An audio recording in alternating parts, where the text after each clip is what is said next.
Menurut saya ini adalah sesuatu yang sangat luar biasa karena kita pengen dari teman-teman alumnus SMA Negeri 1 tahun 91 yang boleh dikatakan ini merupakan suatu tahun reuni perak. Kegiatan kita lumayan banyak juga ini. Jadi atas inisiatif dari rekan-rekan yang ada di Jakarta dan juga mungkin dari panitia lokal, kita mempunyai 3 kegiatan utama. Alhamdulillah Mas Pri, Pak Toha, kemarin kita sudah mengadakan kegiatan Care Free Day dan Grand Launching yang melibatkan Civitas Akademika SMA Negeri 1, alumnus SMA Negeri 1 dan juga masyarakat serta semua warga yang ada di Kabupaten Grobogan. Alhamdulillah lumayan meriah. Yang kedua adalah kegiatan hari ini. Ada FGD, Focus Group Discussion.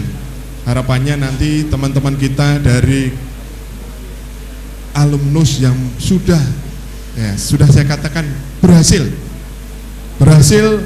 untuk menjadi contoh dari adik-adik kita, nanti bisa memberikan pencerahan dan tentunya ini di bawah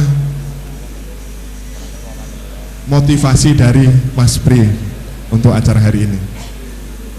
Dan yang ketiga adalah reuni peraknya sendiri yang akan kita rencanakan nanti pada tanggal 7 Juli tahun 2016. Jadi pada saat liburan kedua. Lokasinya sama memang, masih di SMA Negeri 1. Jadi kegiatan kita tiga-tiganya memang ada di SMA Negeri 1. Dan tentunya saya mohon kepada Pak Amin, nyuwun sewu, kita ngerepoti dan juga teman-teman di SMA Negeri 1 bahwa ngerepoti untuk kegiatan kita yang ada 3 ini. Dan yang tidak kalah penting, saya juga ucapkan terima kasih kepada semua panitia yang sudah menyiapkan acara hari ini. Alhamdulillah kita juga disupport dari Mas Agus, alumnus kita dari iNews ya. Bukan Pro TV lagi ternyata Mas Agus, bahwa kita hari ini disender dari iNews, mudah-mudahan nanti sebagai media kita untuk promosi untuk Grobogan yang lebih baik. Insya Allah nanti Ibu Bupati akan hadir, saya tapi tidak tahu nanti Mas Anang yang akan berkoordinasi, mudah-mudahan nyun sewu Mas Pri, nanti mungkin Ibu Bupati kita tidak bisa hadir pada saat acara kita, tapi menyelesaikan kegiatan dulu, nanti di sela-sela insya Allah bisa hadir. Mudah-mudahan acara hari ini berjalan dengan lancar dan tentunya membawa manfaat bagi kita, para alumni, adik-adik, masyarakat Grobogan, LSM ataupun tokoh masyarakat yang ada di Kabupaten Grobogan untuk menuju strategi Grobogan hebat.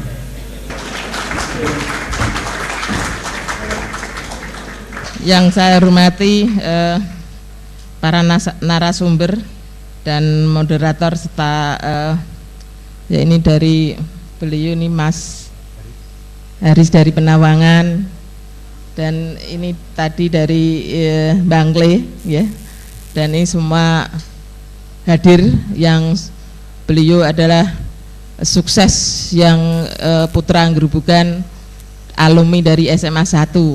Pada hari ini juga anak-anak kita dan mungkin sudah tahu nggih, alumni SMA 1 ini juga banyak yang sukses. Dan kami memberikan apresiasi untuk alumni SMA 1 yang mengadakan talk show dalam arti juga strategi menuju Grobogan hebat, dan ini visi misi saya.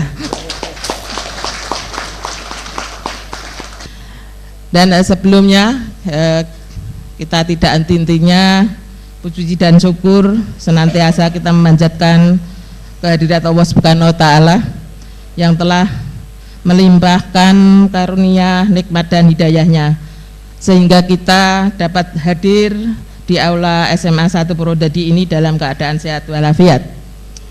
Dan Bapak Ibu yang saya hormati, saya tidak panjang lebar, mungkin saya secara pribadi dan atas nama pemerintah Kabupaten Gerobogan memberi apresiasi atas prakarsa para alumni 91 dan dengan terselenggaranya rangkaian acara reuni Perak Akasmansa Angkatan 91 kemarin telah ikut serta dalam memeriahkan Rapide ya. Dan saya minta maaf tidak ikut hadir, dan sebetulnya saya juga ingin langsung berkenalan yang beliau adalah termasuk putra daerah Kabupaten Gerobogan yang sukses, dan saya yakin pada kesempatan hari ini mungkin dari anak-anak kita juga kepingin sukses ya, kepingin ya. Nah ini ada narasumber supaya nanti mendengarkan piye kiat-kiat menjadi orang sukses. Panjenengan harus punya mimpi ya. Dan inilah pandangan mungkin yang sukses seperti ini juga punya mimpi. Mimpinya saya harus sukses. Mungkin sejak kecil sudah mandiri. Dan mandiri inilah nanti dari anak-anak didik yang untuk mencontoh dari beliau-beliau yang sukses. Nanti narasumber ini bagaimana ini supaya bisa sukses. Dan ini saya terima kasih sekali karena kami sebagai bupati baru dilantik 1,5 bulan.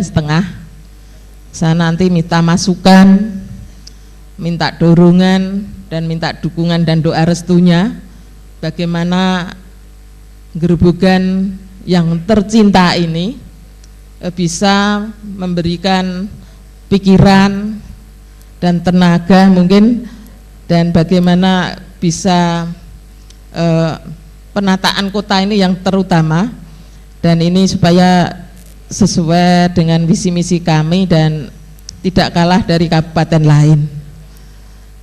Dan saya menyadari karena APBD-nya terbatas, dan kami mengharapkan beliau-beliau ini nanti termasuk yang di depan ini kan pakar-pakar juga, dan supaya nanti memberi dorongan bagaimana untuk ke depan khususnya pemerintah Gerobogan ini lebih baik.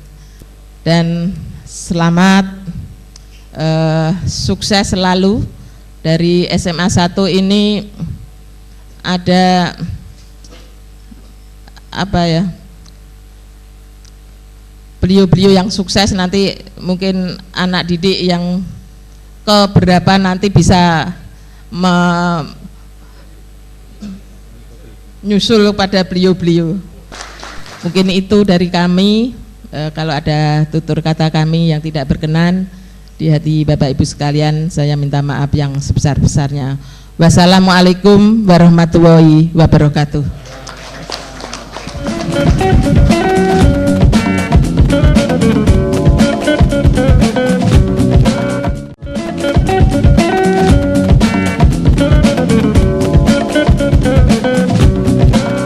Di depan Anda ini banyak tokoh-tokoh sukses alumni SMA ini. Kita beri aplaus untuk senior-senior kita.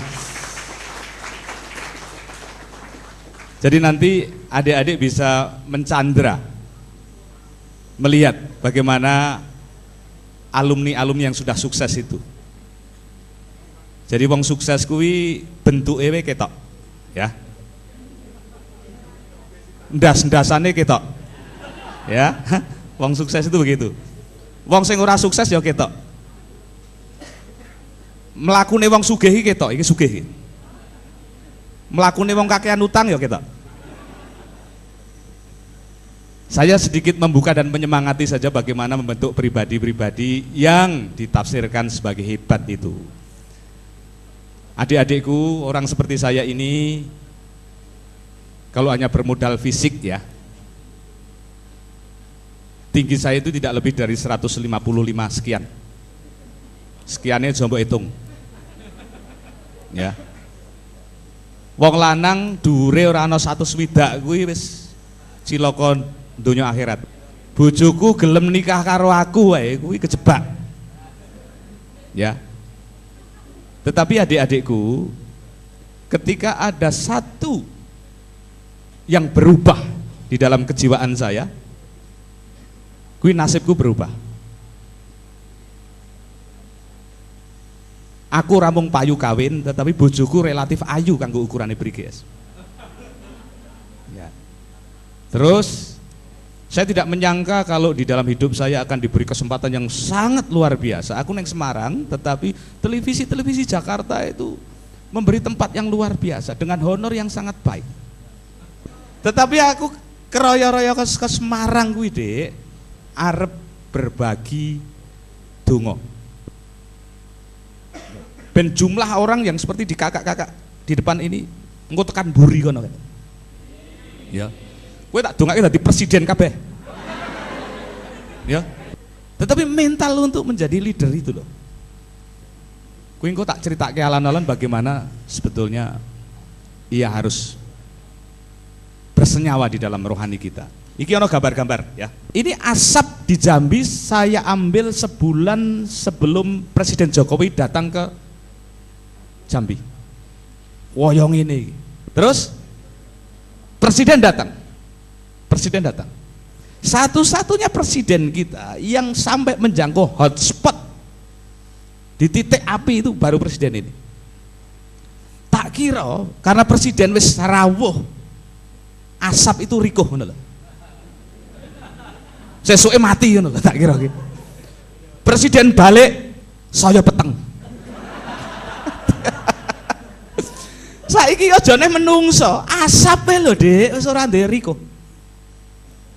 Hati-hati, ada kebudayaan yang luar biasa sekarang ini yang harus kita waspadai. Terus, wae kaya ngono kae. Kembangkan kebudayaan hati nurani semacam itu. Engko sampean dadi pemimpin. Terus iki ana relawan-relawan, Dik, neng kono. Bukan tidak ada orang-orang mulia di Jambi yang mengatasi asap, tapi apa terkenal gini. Orang sing memperhatikan iki, ana tentara sing nyampluki geni nganggo tongkat, orang sing memberitakan. Orang-orang baik itu, Dek, nek ora digatekke, lemes, mati suwe-suwe. Jadi kembangkan kebudayaan saling memuji itu. Kita ini nggak usah dijahati loh. Untuk menderita itu. Misalnya ibu bapak guru di kantor, nggak usah dijahati. Satu saja guru ki ora usah ditakoni selama 3 tahun. Bisa gering-gering mati ya.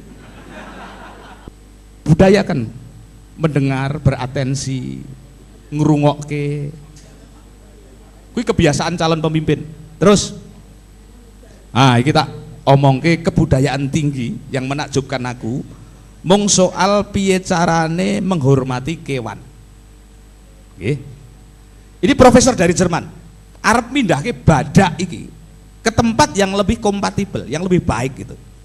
Carane, Dek, luar biasa. Iki badak dibius. Ya. Terus di seluruh titik kesadaran badak itu. Terus helikopter. Kono helikopter barang kanggo apa? Diangkut edian tuh. Ngangkut badak loh, Le. Tapi santunnya kepada bahkan binatang seperti itu. Terus disadarkan, Dek. Disadarkan. Terus pelan-pelan dia tangi, digoleki angkutan darat, digoneng kebun binatang sing luwih dianggap cocok. Iki tugasmu loh, Cah. Sampean sing generasi muda, revisi kelakuannya wong tua-tua pendahulumu itu yang menurutmu ora bener gitu. Jenengan kudu hati-hati. Nek melihat sekitarmu, nek ning Purwodadi, ana soal-soal sing sangat mengganggu nurani kecilmu, kuwi tugasmu. Walaupun atas nama kebaikan sekalipun ya, hati-hati. Baik ikan karepe, carane urung tentu apik. Kuwi tugasmu generasi anyar sing kudu luwih pinter. Nah, aku kuatir seluruh mau kae, Dek, seluruh mau kae centang perenang kae mau, jangan-jangan muaranya di kelas-kelas pendidikan kita. Tampaknya kelas iki ketoke apik-apik wae ora bermasalah. Tapi nek tak buka kabeh janjane ngene iki bocah-bocah. Iki muga-muga ora murid-muridnya Pak Amin. Kita boleh sarungan, boleh ketoke lugu, tetapi bacaanmu kudu kafah. Engko mentalmu iso sekuat iki. Iki wae durung seberapa dibanding SMS berikut ini. Selamat. Nomor SIM card Anda mendapat hadiah cek tunai 15 juta dari PT M-Tronic PIN sekian-sekian. Pengambilan hadiah klik bla bla bla bla. Ini juga nggak asing di handphone kita. Tetapi lagi-lagi iki salah kirim. Entuk uang sing cerdas tikel dari mau. Jawabannya Anda telah berhasil mendapat fakta unik harian. Malah ngono kuwi. Fakta unik hari ini kecoak dapat hidup tanpa kepala selama 7 hari dan akan mati karena kelaparan. Untuk berhenti ketik anrek. Lo kok malah di ngono ke? Sing kirim langsung pedih toh. Apa jawabannya? Anrek. Adik-adikku, saya di sesi pembuka saja.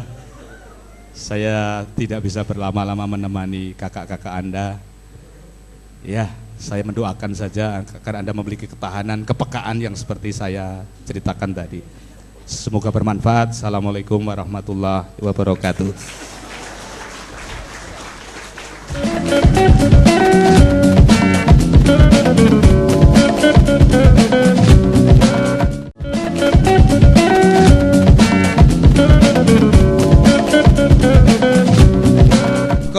Kelima narasumber yang sudah ada di PAN ya, semuanya adalah alumni SMA Negeri 1 Purwodadi Grobogan yang telah sukses. Sekali lagi berikan tepuk tangan buat mereka semua. Saya mau tanya dulu Pak Haris, ada kenangan yang tidak bisa terlupakan sampai saat ini mungkin Pak ketika sekolah di SMA Negeri 1 Purwodadi Grobogan? Kebetulan saya rasanya kayak dejavu Pak, 25 tahun yang lalu, karena saya dulu ketua OSIS di sini. Kalau ada kegiatan selalu kita lembur, kepanitiaan kita lembur. Ternyata 2 hari ini saya juga lembur lagi di sini, tetapi dengan konsep yang berbeda. Nah, semua ini adalah demi kemajuan daerah, termasuk juga bagaimana cinta saya, bakti saya terhadap SMA Negeri 1 Purwodadi. Kalau Pak Amin Suharjono, Pak Amin ada cerita-cerita yang kemudian juga sama tidak bisa dilupakan sampai saat ini ketika dulu sekolah di Semansa Purwodadi, Pak Amin, monggo Pak. Banyak sebenarnya yang masih saya ingat tentang teman-teman dan seterusnya, tapi yang paling membekas dan sampai sekarang saya terima kasih ke pengelola SMA 1 ini. Yang paling berkesan di SMA 1 ini adalah jendelanya, Mas. Jendela kelasnya. Oh. Jadi kebetulan saya kelas 1, kelas 2, kelas 3 itu di gedung yang depan itu. Jadi kelasnya sangat lebar gitu sehingga bisa melihat view-nya sangat bagus gitu. Dan dari situ saya bisa punya banyak inspirasi dari yang saya lihat di luar. Jadi saya dari dalam bisa melihat di luar gitu. Yes, Oke, Pak Amin. Terima kasih Pak Amin. Pak Nurkolis ini juga mungkin ada cerita yang tidak kalah seru seperti Pak Amin juga Pak Haris. Kalau Pak Nurkolis seperti apa ceritanya? Saya tuh terkesan dengan cerita lucu di kita itu kalau nggak salah kelas 2 gitu. Saya nggak tahu di kelasnya Pak Amin, Mas Haris itu berlaku atau enggak. Jadi dulu tuh kalau hari Senin gitu Pak, hari Senin tuh kita tuh datang pagi untuk cepet-cepetan naruh tas. Ya, saya hanya berpikir ini gunanya apa gitu sebenarnya.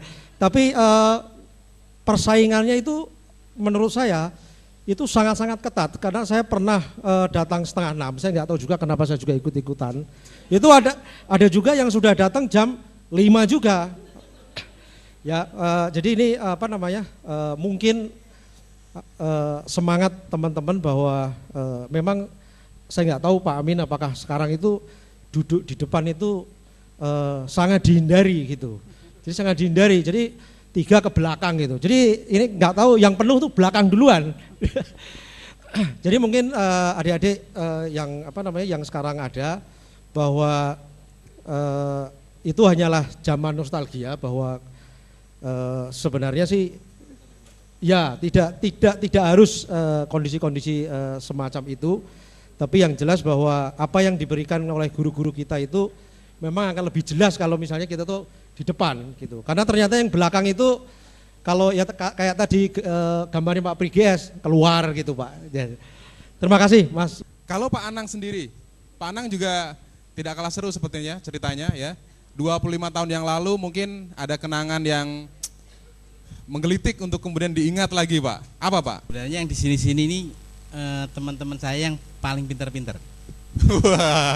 Jadi figur-figur yang paling pintar. Jadi saya mewakili konco-konco sing rada jelelek. Jadi Low profile ini. saya tadi itu ingat Pak Teguh. Pak Iya. Teguh itu guru kesenian waktu itu. Dan saya paling mangkal dengan kesenian. Dilalah guru ini yang mangkal ke sisan. Terus tadi tanya masih mulang kesenian Pak? Masih katanya. Loh kok ora dadi kepala sekolah begitu. Berarti ora pinter-pinter Mas Agus. Waktu itu pas pelajaran seni musik suruh nyanyi di depan. Kalau bawa alat musik dapat nilai plus. Saya pinjam gitar teman saya.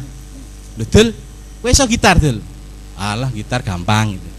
Waktu saya dipanggil Anang Luda. Saya bawa gitar itu, saya nyanyi, tak panggil gini, engkau yang cantik gitu. Pak Teguh, gampang Dul.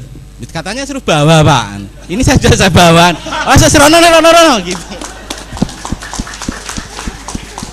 Itu yang ada tadi kebetulan ketemu Pak Teguh. Saya ingat Pak Teguh ya itu. Oke Pak Anang, terima kasih Pak ya. Kemudian yang terakhir Bapak Tunjung. Pak Tunjung mungkin juga ada cerita yang menarik. Terima kasih Mas Rahman ya.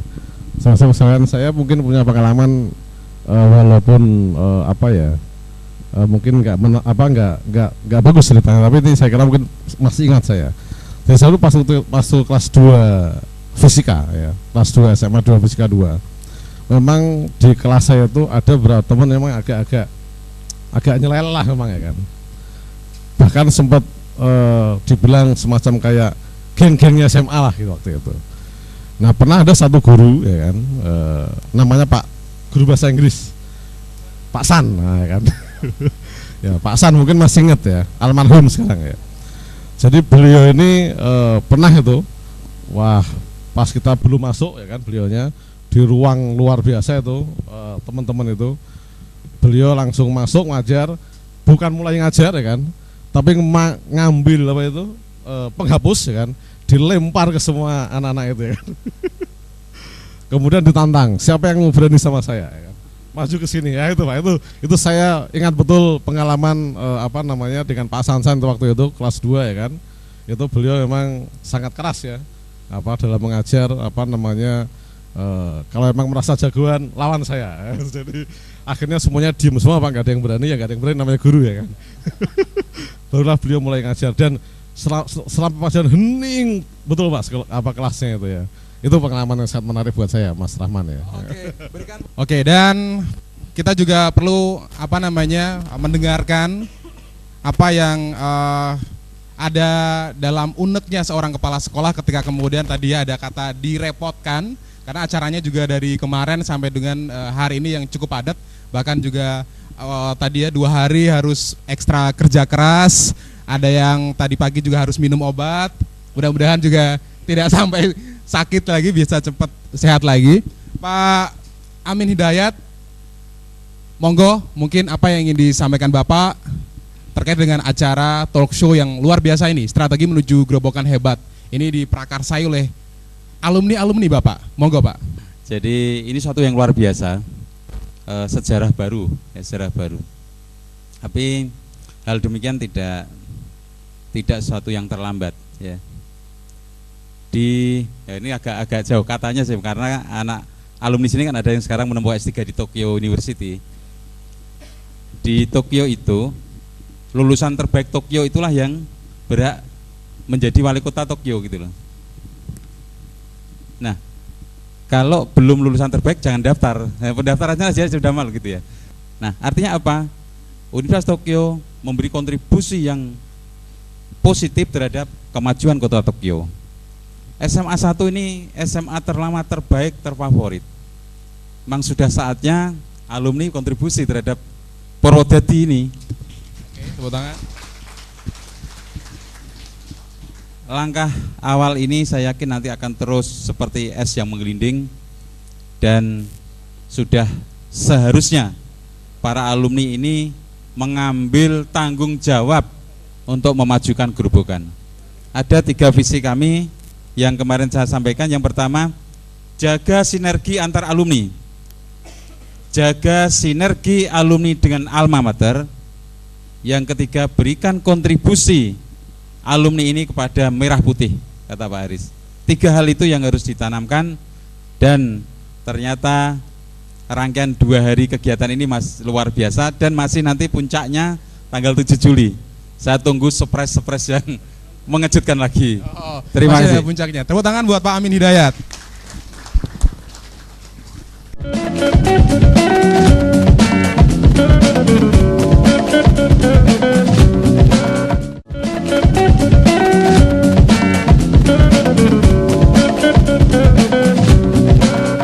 Oke, hadirin dan juga pemirsa News TV Semarang, kita masuk ke pembahasan atau talk show-nya ya. Saya mau ke Pak Tunjung dulu. Pak Tunjung ini kan kemudian strategi pengelolaan pajak yang seperti apa supaya APBD-nya juga baik, karena dana dari APBD itu salah satunya juga dari pajak. Pak Tunjung, monggo. Terima kasih Pak Rahman. Kalau kita bicara tema kita strategi Grobogan hebat, memang ya mau tidak mau kita harus bicara mengenai pembiayaan, ya. Bicara mengenai pendanaan. Dan memang salah satu alat bagi pemerintah daerah yang utama untuk bagaimana mengelola daerah kan sumbernya adalah hanya APBD. Sehingga kalau kita bicara pajak tidak bisa berdiri sendiri. Gitu. Kenapa? Karena memang pajak ini kan output dari ekonomi. Ya. Sehingga kalau ekonomi baik, ekonomi tumbuh, ekonomi bagus, tadi Ibu ceritakan tadi ya, Bu sampaikan tadi, pajak ini kan bagian dari ekonomi itu yang diambil, masukkan ke APBD dan diputar untuk rakyat lagi. Nah, memang kalau saya lihat pengalaman saya selama di Grobogan hampir 20 bulan, memang jujur APBD Grobogan ini kan kurang lebih bersekitar 2 triliun ya, volumenya 2 triliun. Itu pun dana perimbangannya mungkin hampir sekitar 70%. Ya. Artinya sumber pendapatan daerah asli itu masih sangat sedikit. Ya. Tetapi tadi saya katakan PAD kan sangat bergantung kepada kue ekonomi juga. Nah, artinya ekonomi kita semakin tumbuh, semakin bagus, itu yang masuk ke dalam PAD untuk kita putar menjadi ekonomi lagi. Nah, dalam pandangan saya sekalian, memang kalau bicara ekonomi, kan harus bicara mengenai sektor basis sebenarnya. Ya. Kalau bicara ekonomi, bicaranya pasti namanya PDB, PDRB, nah gitu ya. Kalau di daerah. Pak Tunjung, kalau kemudian kita melihat APBD Grobogan ini ya, nyuwun saya Bu Sri, karena kemudian masih bertumpu pada pemerintahan pusat, begitu ya. Berapa persen sih sebenarnya sih Pak kalau sebenarnya begini, mengenai bertumpu pada siapa nggak ada masalah, itu kan masalah sumber dana. Saya melihatnya lebih kepada pemerintah kan fungsinya 3 dalam konteks APBD ya. Apa itu, Pak? 1 alokasi, ya, kemudian adalah distribusi, yang ketiga stabilisasi. Nah, ketiga hal ini harus betul-betul diperhatikan oleh pemerintah. Pertama dalam sisi alokasi, jangan sampai APBD yang sangat terbatas, keluasannya tidak ada, nggak ada fleksibel, tapi alokasinya tidak tepat. Nah ini, sehingga ketepatan memilih alokasi APBD baik untuk belanja investasi terutama, yang belanja modal, ini menjadi sangat penting dalam pandangan kita. Dan kalau saya sampaikan Bu Sayan bahwa APBD kita yang 2 triliun tadi itu 80% pun untuk konsumsi, ya kan? Untuk biaya gaji, barang jasa, artinya apa? Hanya 20% untuk investasi. 20% nah, saja. 20% dari 2 triliun hanya 400 miliar. Ini kalau sampai miss alokasi, sampai tidak tepat kita memilih prioritas pembangunannya, ini kan menjadi tidak produktif terhadap ekonomi. Nah, saya berpikir bagaimana 400 miliar ini mungkin minimal setahun depan, 2 tahun, 3 tahun itu fokus. Sehingga itu kita benahin betul-betul, ke depan menjadi sustainable, berkelanjutan terus, ya kan, industri pertanian kita, dan itu akan mendorong menggerakkan ekonomi-ekonomi yang lain. baik itu perdagangan, baik itu mungkin jasa, perbankan, keuangan dan sebagainya. Kenapa? Karena sebagian besar masyarakat Gerobokan ini hidup dari pertanian. 40% bahkan porsinya. Kalau dibanding dengan yang lain perdagangan, kalau saya tidak salah 19%, jaraknya juga cukup jauh begitu ya. Ini Pak Anang ini punya kemudian temuan atau penelitian mengenai pupuk yang menggunakan basic mikroba ya. Mungkin Pak Anang bisa menyampaikan apa itu ya temuan Bapak, kemudian apakah kemudian bisa diterapkan di tanah Gerobokan, Pak? Nah, dari perenungan kami ini sebenarnya di mikrobiologi itu orang-orang yang kompeten di situ itu banyak sekali mikroba-mikroba di tanah ini yang bisa diisolat untuk dijadikan mikroba pertanian. Yang negatif bisa kita singkirkan, yang positif kita ambil dengan jalan diisolat. Nah, ketika kita menggunakan pupuk-pupuk kimia inilah sebenarnya yang menjadi kendala yang sekarang terasa. Kemudian juga ada dukungan dari pemerintah menyediakan lahan untuk diuji coba ya dengan penemuannya Pak Anang. Nah, ini mestinya dari pemerintah sendiri ini petani itu tidak butuh teori-teori yang wah. Jadi lebih ke praktek. Pengennya itu melihat mana sih buktinya. Aku tak nyontoh gitu. Oke. Ya. Artinya berarti dari dinas terkait, dari pemerintahan itu bikinlah demplot. Oke, bikinlah demplot ya Pak ya. Oke. Kalau kemudian berbicara mengenai pertanian, ada tenaga-tenaga pertanian, ada adiknya yang sudah kemudian menjurus ke pertanian. Saya kemudian bergeser ke Pak Amin ya. Ketika kemudian ada pendidikan yang fokus ke jurusan, katakanlah pertanian tadi ya, kemudian atau lain nanti mengenai transportasi dan juga gas dan minyak bumi gitu. Potensi sekolah kejurusan di Gerobokan seperti apa Pak? Pendidikan kita masih sebagian besar mengarah ke pendidikan yang akademik gitu. Ya. Ya, ini mungkin agak berbeda dengan di negara-negara yang sudah lebih relatif maju. Contoh di Singapura itu SMP itu sampai kelas 4. Ya. Tapi yang bisa SMA itu sangat sedikit, sangat ketat seleksinya. Ya. Karena nanti yang masuk SMA itu nanti ditargetkan untuk kuliah di universitas. Tapi yang kemampuan akademiknya harus sangat tinggi. Ya. Tapi yang levelnya sedang ke bawah atau mungkin pinter pun enggak apa, tapi mereka justru diarahkan ke pendidikan yang berbasis keterampilan. Ya. Jadi lulus SMP kelas 4 itu langsung masuk pendidikan yang namanya kulit. Ya. Yang punya keahlian mungkin tentang ya tadi pertanian, mungkin tentang keahlian mungkin potong rambut, tentang konveksi dan seterusnya. Jadi mereka punya keahlian skill langsung gitu. Jadi karena sistem kita sudah seperti ini, maka mungkin solusinya adalah saya lihat di Perut Gerobokan ini kalau tidak salah perbandingan SMA dan SMK itu mungkin 80-20. Nah, itu salah satu solusinya adalah dengan kita memperbanyak atau memperluas pendidikan pasca SMA yang berbasis keterampilan. Pak Haris, bisa disampaikan strategi pengelolaan infrastruktur transportasi di wilayah Kabupaten Gerobokan itu seperti apa seharusnya Bapak? Kalau kita masih ingat sesuai dengan dulu kita pernah punya GPHN, transportasi itu merupakan urat nadi perekonomian. Jadi kalau transportasinya stuck, maka ekonomi juga stuck. Karena bicara mengenai hasil pertanian itu perlu didistribusi. Ya. Bicara mengenai komoditi apapun itu perlu ada distribusi. Oke. Nah, oleh karena itu pentingnya peran transportasi untuk mendukung Gerobokan hebat ke depan itu sangat penting. Nah, kita sebetulnya ada berkah tersendiri dengan posisi kita.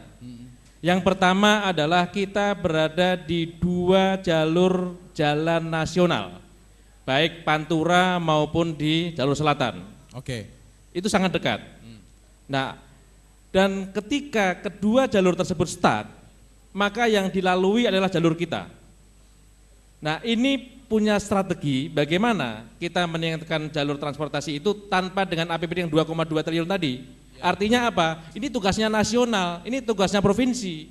Nah, bagaimana kita memberikan satu pemahaman kepada provinsi, kepada nasional bahwa jalur Purwodadi Semarang Blora itu sangat penting.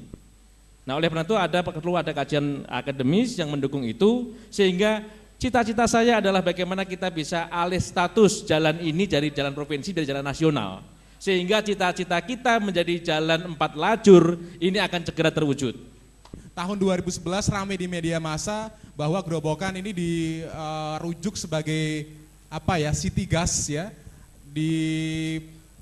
Dulu bupatinya Pak Bambang waktu itu, tetapi sampai sekarang itu kondisinya seperti apa? Dan juga Pak Nurkolis mungkin di sini bisa ngasih gambaran kepada kita seberapa besar sebenarnya Bapak potensi gas dan juga minyak bumi yang ada di wilayah Grobogan Bapak untuk dieksplor supaya investor tuh banyak yang masuk, supaya kemudian perekonomian di Grobogan juga berjalan lebih cepat lagi Bapak.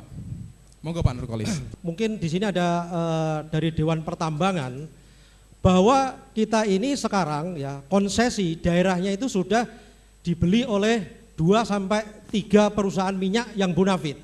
Ya. Perusahaan yang membeli ini memang secara undang-undang tidak boleh disebutkan, tapi mereka itu sampai sekarang tidak mau melepas konsesi minyak itu. Ya.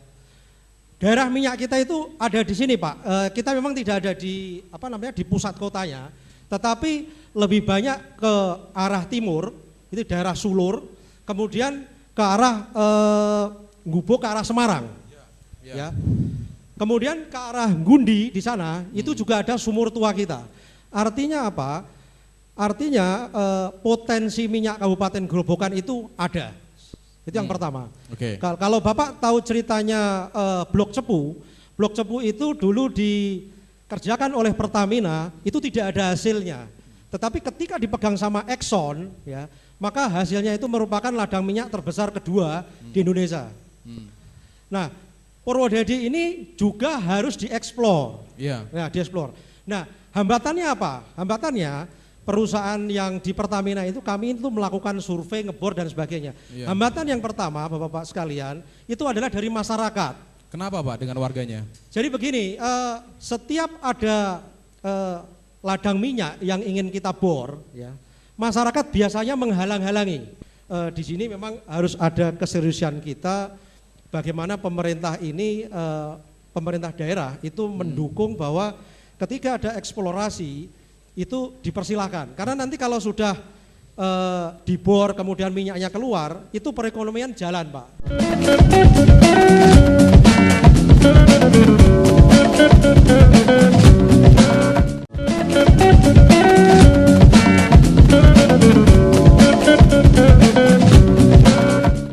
Sekarang saya membuka kesempatan bagi audiens untuk menyampaikan pertanyaan atau mungkin ada yang ingin didiskusikan kepada masing-masing narasumber. Silakan. Kebetulan saya ini praktisi di bidang hukum, khususnya hukum privat, juga PPAT mengenai tanah. Ya tadi sudah disampaikan juga ada kendala-kendala ketika salah satu tempat atau lokasi tertentu ketika akan muncul itu pabrik, eksploitasi minyak dan sebagainya, pasti nilai tanahnya akan mahal. Pasti. Terus berbanding terbalik juga Pak Tunjung ya, pajaknya juga pasti akan tinggi. Karena di dalam peralihan tanah itu ada PAD-nya, BPHTB, yang ini yang juga menjadi beban masyarakat. Karena itu berbanding terbalik, daerah ingin supaya BPHTB-nya ini setinggi-tingginya, tapi masyarakat tentunya kalau dalam peralihan jaluk yo semurah-murahnya, pasti itu. Dan itu tidak bisa menjadi satu kayak air dan minyak, menurut saya harus dipisahkan.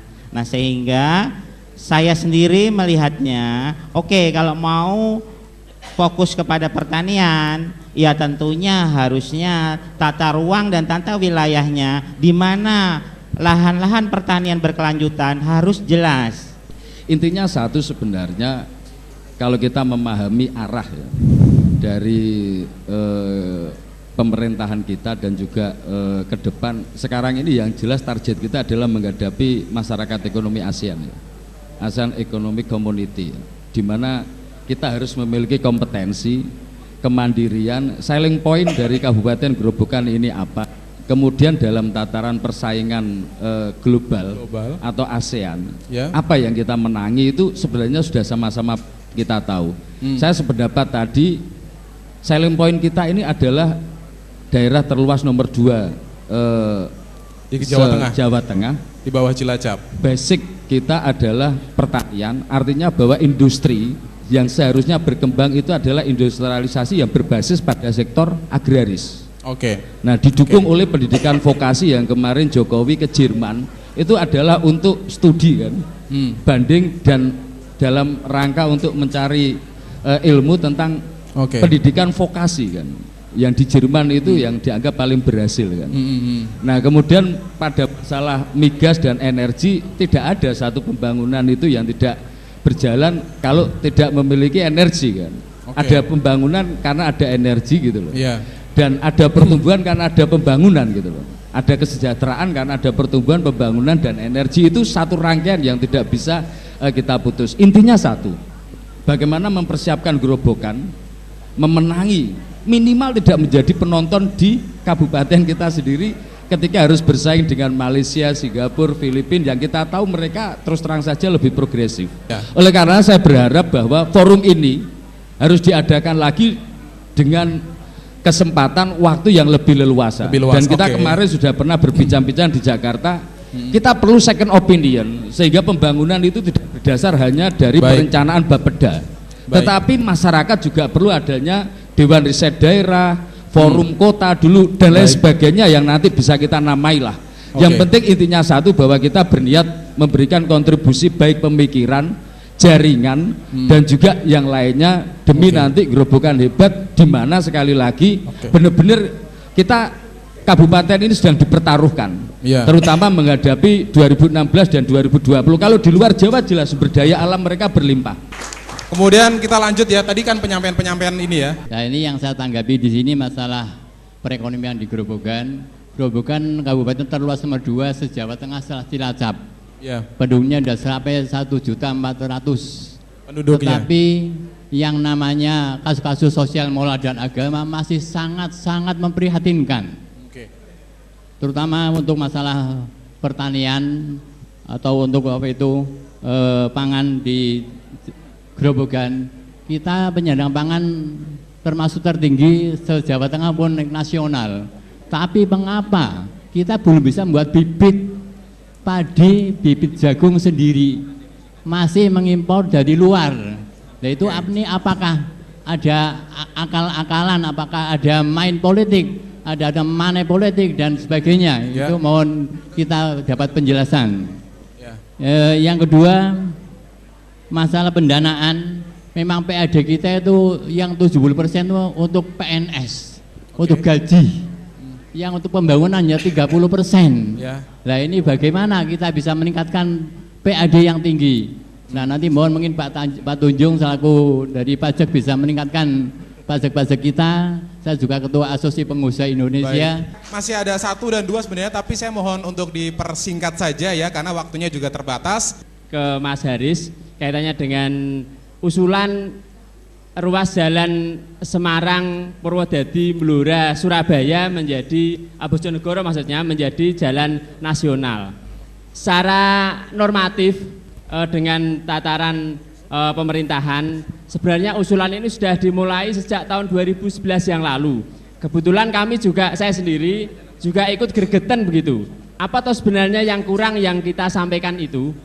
Kita juga sudah membuat, bahkan kenapa saya bisa menyampaikan ini belum lama juga ketika Bu Bupati dilantik, beliau juga menginginkan, bahkan di sambutan politiknya beliau ketika dilantik pertama itu yang disampaikan ke Pak Gubernur pertama adalah ingin jalan itu menjadi jalan nasional.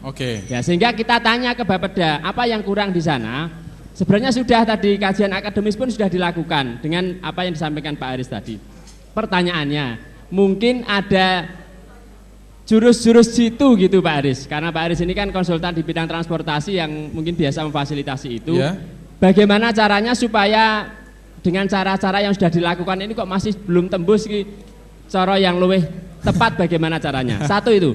Kemudian yang kedua mungkin ke Mas Kaulis ya, kaitannya dengan eksplorasi tambang minyak yang ada di kita. Kita ini sudah banyak, mungkin kalau saya itu sudah puluhan yang dieksplorasi, ada di Pranten, ada di Mayahan, ada di Wirosari, di Sambirjo dan sebagainya. Tapi begitu eksplorasi selesai belum pernah sampai sekarang ini ada produksi gitu. Dan itu sudah berpuluh-puluh tahun.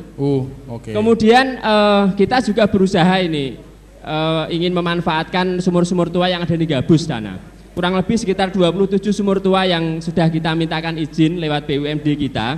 Tapi betapa sulitnya memang untuk menembus sampai kita bisa ke produksi. Karena kita harus menggait bekerjasama dengan investor di bidang perminyakan ini. Meskipun liku-likunya mulai dari rekomendasi gubernur, SDM provinsi, kemudian ke Pertamina, ke SKK Migas, kemudian Dirjen Migas, sampai ke Kementerian LH dan Kehutanan karena di sana wilayah atau kawasan hutan. Memang begitu sulitnya kita sampai ke sana. Nah, pertanyaannya kemudian bagaimana caranya juga kira-kira supaya upaya-upaya kita ini juga akhirnya bisa begitu. Karena sampai saat ini belum bisa, ini belum sampai ke produksi. Masih berkutat di situ terus dan bertahun-tahun. Masih dieksplorasi saja termasuk ya. eksplorasi yang sudah bertahun-tahun tadi. Saya kira dua hal itu yang ingin kami mintakan tambahan. Baik, berikan tepuk tangan. Terima kasih. Assalamualaikum warahmatullahi wabarakatuh. Yang terakhir banyak yang di belakang tadi ya. Ini kesempatan terakhir ya. Saya lihat di forum ini dengan judul Strategi Menuju Gerobokan Hebat, kaitannya dengan HKTI. Kebetulan saya punya CV yang bergerak di bidang pengadaan palawija ya Pak ya. Jadi saya tahu bagaimana nasib petani sesungguhnya. Yang menjadi keluhan saya Pak, yang saya tahu memang fasilitas dari pemerintah pusat memang luar biasa ya Pak, seperti pupuk, seperti alat-alat pertanian. Tapi ironisnya petani itu pada saat panen raya itu yang saya kasihani secara pribadi ya Pak ya, itu harganya jatuh.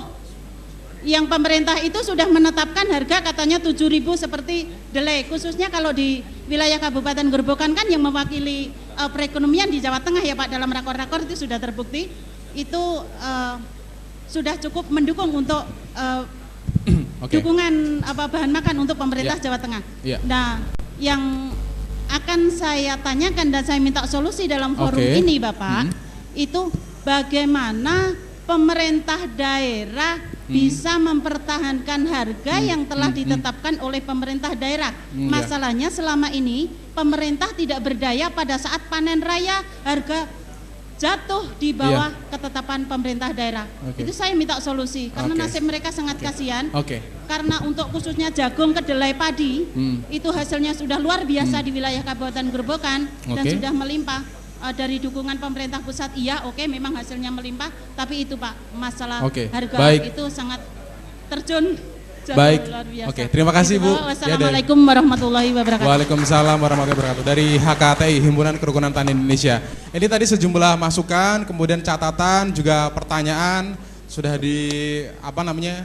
catat oleh para narasumber yang mudah-mudahan, karena ini nyuwun sewu karena waktunya juga terbatas, jadi tidak bisa menjawab pertanyaan-pertanyaan yang dilontarkan. Mudah-mudahan ada forum yang lebih formal lagi, ada forum yang kemudian lebih panjang lagi waktunya, tidak terbatas karena kita termakan tadi dengan banyak hal ya. Jadi mudah-mudahan ada forum selanjutnya yang akan lebih menjurus lagi.